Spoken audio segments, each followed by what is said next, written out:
Hello बच्चों, कैसे हैं आप सभी लोग। हमें आशा है कि आप लोग सब ठीक ठाक होंगे और घर पे अच्छी पढ़ाई कर रहे होंगे ई पाठशाला के माध्यम से। तो एक बार पुनः आपको का ई पाठशाला में आप सभी का हार्दिक स्वागत है। और आज हम आप लोगों को व्हाट्सएप और मोबाइल के माध्यम से ऑनलाइन कक्षा शिक्षण में आज कक्षा 4 जो है कक्षा 4 के सब्जेक्ट क्या है, आज इंग्लिश। आज इंग्लिश पढ़ाएंगे, अंग्रेजी पढ़ाएंगे आप लोगों को। और कौन सा ये क्या है, लेसन 1। और टॉपिक क्या है, वेक अप, यानी उठो या किसी को जगाना, उठना या किसी को जगाना। तो बच्चों यहाँ पे आप किताब देख भी रहे होंगे और सामने चित्र भी दिया हुआ है। तो आगे चलिए बच्चों, अब देख लीजिए, ये हमारा ई पाठशाला चैनल है। इसी के माध्यम से आप लोग जुड़े रहें और आपको नए नए वीडियोस आपको मिलते रहेंगे। तो उससे पहले बच्चों, हमारे चैनल ई पाठशाला को लाइक शेयर और सब्सक्राइब करना ना भूलें। सबसे पहले आप सब्सक्राइब करें और बगल में जो घंटी वाला बटन होगा उसको दबा दें, ताकि सबसे पहले किसी भी वीडियो का नोटिफिकेशन आपको प्राप्त हो जाए। अब आगे चलिए बच्चों, हम चलते हैं आज की कक्षा की ओर। तो क्या लिखा हुआ है बच्चों, यहाँ पे देखिए, पोयम है। इस पोयम के बारे में आज पहले तो उसका अर्थ बताएंगे, फिर प्रश्न उत्तर। आज पूरे पाठ को इसमें हम कंप्लीट, इस वीडियो के माध्यम से कंप्लीट कर देंगे आपका। तो आप जुड़े रहें और लास्ट तक हमारा वीडियो देखें। और साथ ही साथ वीडियो देखने के बाद अगर पसंद आए तो अपने दोस्तों को भी शेयर करें, ताकि ज़्यादा से ज़्यादा लोग जुड़ करके इसका फ़ायदा उठा सकें। बच्चों देखिए क्या लिखा हुआ है, wake up, it's a lovely day, oh please get up and come and play, the birds are singing in the trees and you can hear the buzzing bees. बच्चों देखिए इसका क्या अर्थ है, हम उसको उठो उठो यानी किसी को जगा रहे हैं, कोई जो है, यानी यहाँ पे आप समझे कि जो राइटर हैं अपने कविता के माध्यम से लोगों को उठने के लिए जो है कर रहे हैं, बता रहे हैं कि जो है आप लोग उठो उठो, यह सुहावना दिन है। यानी आज जो है, आज सुहावना दिन है, ओह कृपया जल्दी उठो और आओ और खेलें। यानी आज उठो, आओ, आज सुहावना दिन है, कृपया जल्दी उठो और आओ हम लोग खेलते हैं। पक्षियाँ पेड़ों पर गा रही हैं और तुम मधुमक्खियों के गुनगुनाने भिनभिनाने की आवाज़ सुन सकते हो। आगे चलिए बच्चों, अगला पंक्ति पे।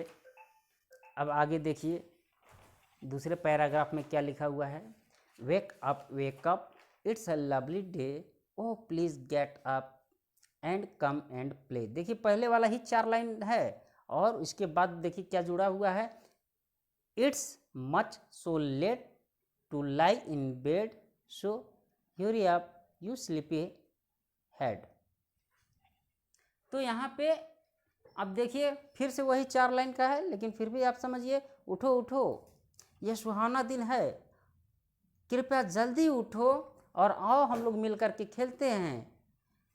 बिस्तर पर पड़े हुए बहुत देरी हो चुकी है, बिस्तर पर पड़े पड़े बहुत देर हो चुकी है, इसलिए जल्दी करो, नींद से जो आप तुम्हें सता रहा है उसे दूर करो। अब आगे चलिए देखते हैं अगला पंक्ति क्या है, wash and dress and come on out, everyone is up and about, the cow, the horses, the ducks and the sheep, the tiniest chicken, chip chip chip, wake up। अब इसका अर्थ समझिए बच्चों, जो राइटर हैं, राइटर कह रहे हैं, इस पोयम को लिखने वाले जो राइटर हैं, हम उनका आपको नाम भी बता देते हैं कि किसने लिखा है। तो सी फ्लेचर, इस कविता को लिखने वाले जो राइटर हैं उनका क्या नाम है, सी फ्लेचर। सी फ्लेचर जी जो है सोए हुए लोगों को जगाने के लिए जो है क्या कह रहे हैं कि आओ, छोटे छोटे नन्हे मुन्ने बच्चों को जो कभी कभी होता है लेट तक सोते हैं, तो उनको जगाने के लिए क्या कहते हैं, देखिए, हाथ मुंह धो लो, उठो, हाथ मुंह धो लो, कपड़े पहनकर तैयार होकर के बाहर आओ। हर कोई लगभग ऊपर आ चुका है, यानी बाहर आ चुका है। कौन?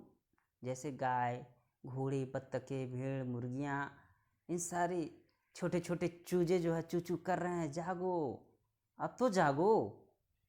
आगे चलिए बच्चों, अब देखिए, हम लोग जो कठिन शब्द होते हैं उनका अर्थ भी हम लोग जानना ज़रूरी है हम सबको। तो यहाँ पे शब्द उच्चारण अर्थ लिखा हुआ है, यानी इंग्लिश में इसको बोलते हैं वर्ड प्रोनाउंसिएशन और मीनिंग। तो अब आगे देखिए, वेकअप का क्या होगा? वेकअप, वेकअप मतलब होता है WAKE, wake up, UP, up, WAKE, वेक, UP, अप। वेकअप मतलब होता है जागना या किसी को जगाना। अब देखिए इसका मीनिंग क्या होगा? LOVELY, लवली, लवली मीन्स क्या होता है? सुंदर या आकर्षक। GETUP, get up, GET, get, UP, up. Get up मतलब होता है खड़ा हो जाना। BUZZING, बजिंग, बजिंग मतलब होता है भिन भिनाना। मधुमक्खियों के भिनभिनाहट की आवाज़ आप लोगों ने सुना भी होगा, तो उसे क्या बोलते हैं? बजिंग। अब देखिए आगे मीनिंग क्या है? SLEEPY, स्लीपी, स्लीपी मीन्स क्या होगा? थका हुआ या सोने के इच्छुक, यानी नींद से भरा हुआ।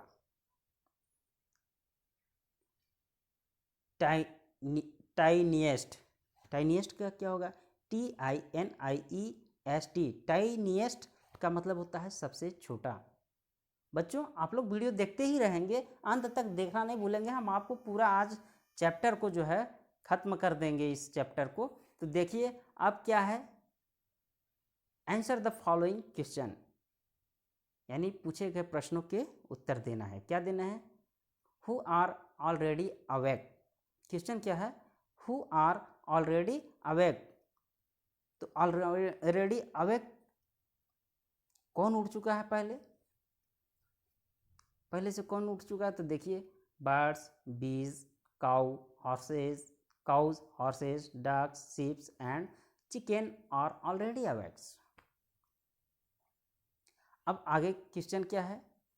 Where are the birds singing, यानी पक्षियां कहाँ गा रही हैं? देखिए कहाँ गा रही हैं? The birds are singing in the tree. The चिड़ियाँ कहाँ गा रही हैं? इन द ट्री, पेड़ों में या पेड़ों पर कह सकते हैं। क्वेश्चन नंबर 3 देखिए, what have you learn from this poem, यानी इस कविता में आपने क्या पढ़ा, क्या समझा? तो अब देखिए, should sleep in the time at night and wake up early, यानी रात में जल्दी सोना चाहिए और सुबह में जल्दी उठना चाहिए, यानी रात में समय से सोना चाहिए और सुबह में जल्दी उठना चाहिए। इन द मॉर्निंग, यानी सुबह में जो है जल्दी उठना चाहिए। एंड डू, और all their work on time, यानी अपने सभी कार्यों को समय से करना चाहिए। ये हमारा ये कविता जो है हमें एक संदेश देता है। अब आगे चलिए बच्चों, अब देखिए क्या दिया हुआ है?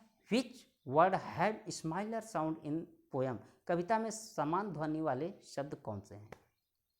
देखिए बगल में आप देखिए, वो किताब का मैंने लिया हुआ है और उसी से समझ जाइएगा, खाली जगह भरने के लिए था, तो उसी से किताब में दिए हुए में से समान ध्वनि वाले, यानी समान ध्वनि जिससे एक समान लगभग ध्वनि निकलती है, तो उसी को जो है हम लोग छांट करके लिखना है। तो जैसे यहाँ बगल में दिया हुआ है डे, DAY, तो उसका क्या हो जाएगा? PLAY। देखिए लास्ट में AY समान ध्वनि है, प्ले। अब आगे देखिए, TREES, ट्रीज, ट्रीज मीन्स होता है पेड़, पौधे, पेड़। का समूह है। तो अब आगे देखिए उसी तरह की समान ध्वनि वाला क्या हो जाएगा, तो क्या उसमें है किताब में, तो BEES दिया हुआ है, तो उसी को जो है, क्योंकि देखिए यहाँ पे भी EES है और लास्ट में यहाँ भी है, तो समान ध्वनियाँ निकल रही हैं। अब आगे देखिए BED, अब आगे यहाँ पे देखिए HEAD head, bed head, head, एड, समान आ रहा है। अब देखिए आउट, आउट का क्या हो जाएगा, ABOUT, अबाउट। देखिए लास्ट में क्या है, समान ध्वनियों में परिवर्तित हो जा रहा है। शिप, शिप का क्या होगा, चिप। अब आगे चलिए बच्चों, आज बस आपका कंप्लीट हो चुका यह पाठ, यह लेसन कंप्लीट हो चुका है। अब बच्चों ये सामने आप देखिए, आपके सामने दिख रहा है वर्कबुक, वर्कबुक यानी रेनबो, जो किताब, जो पुस्तक से अभी आपने पढ़ा, अब उसी का जो है कार्य पुस्तिका है ये।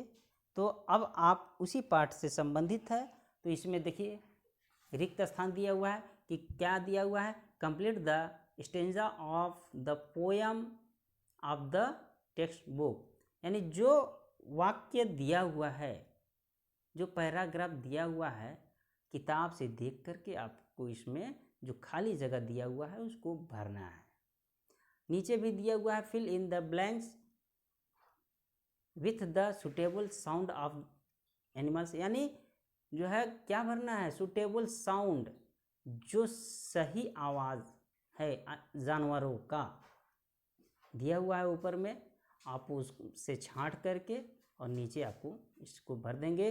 तो बच्चों अब मैं यहीं से आज की कक्षा की समाप्ति करता हूँ। तो बच्चों अब तक हमारे जो है चैनल को सब्सक्राइब नहीं किया है तो सबसे पहले सब्सक्राइब करें, साथ ही लाइक का बटन दबा दें। लाइक का बटन दबाएंगे तो हमें भी एक ऊर्जा मिलता है और इसी तरह से हम आपको वीडियो उपलब्ध कराते रहेंगे। तो अब चलिए बच्चों, अब यहीं पे हम अपनी वाणी को समाप्त करते हैं। अब आगे नया वीडियो लेकर के आएंगे। धन्यवाद।